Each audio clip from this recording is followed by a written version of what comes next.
Hi, welcome back to another One Chart lesson. We are doing today Sugar Man by Rodriguez, or Sixto Rodriguez. Very interesting character and well worth looking up. If you haven't heard of him before, I hadn't before I saw the documentary Searching for Sugar Man, but then I discovered that he's a very, very famous guy in some parts of the world. And this is probably his most famous song. And we're going to take you through it. There's a few variations, including that interesting little intro that you heard me play right at the start there. Download your chart, let's get started. I'll put the link below to the documentary if I can find it, as well as a couple of links to different versions of Rodriguez playing this song, because he does different things from time to time. You'll see he's changing up a few of these chords, but I'll explain that along the way. And let's get started. After your very first intro, and I'll just put these fingerings down in the corner here so you can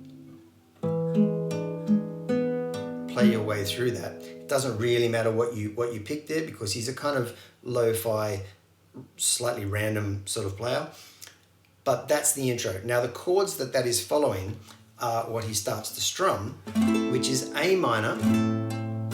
And as far as the rhythm goes here, you want to start from, and he's a finger strummer as well, so it's a flicking 16th note pattern, right? So if you start from that, where you're strumming every 16th note, 1 E ender, 2 E ender, 3 E ender, 4 E ender, and then back off and listen to yourself play. If that doesn't sound too weird, listen to yourself play.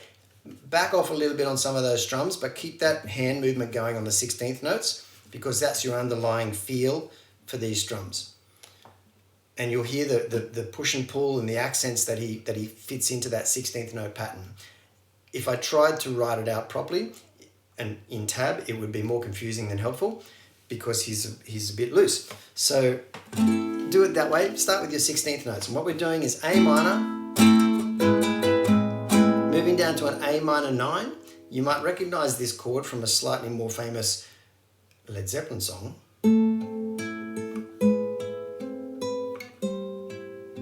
That A minor 9, that's your second chord shape.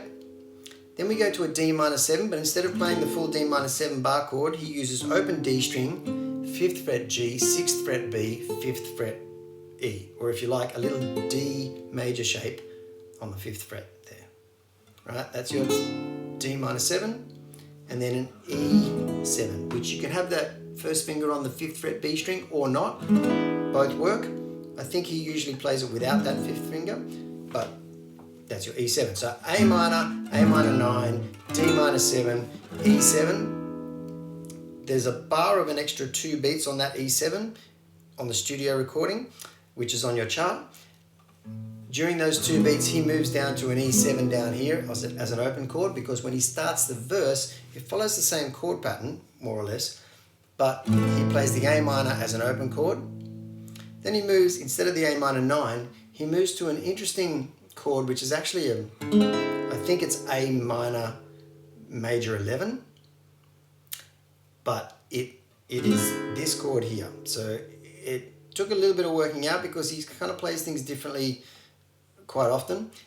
But this chord is what I'm 99.99% sure he's playing most of the time.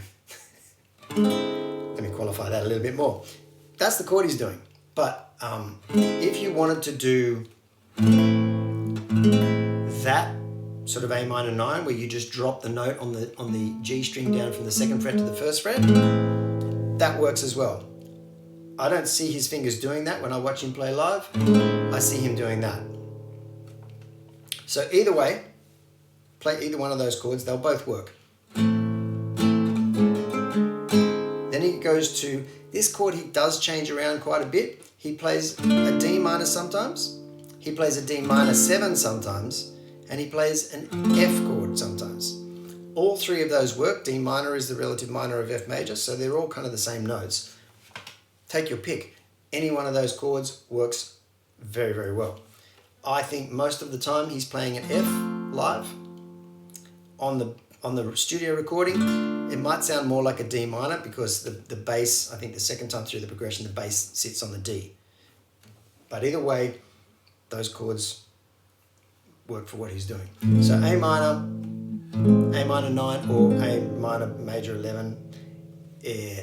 Let's say D minor 7 because that's kind of halfway in between the F and the D minor. That's the D minor, that's the F, that's the D minor 7. Down to an E7. Sometimes he plays an E7 just like this with those top 4 strings, which means going from a D minor 7 to an E7 is quite easy.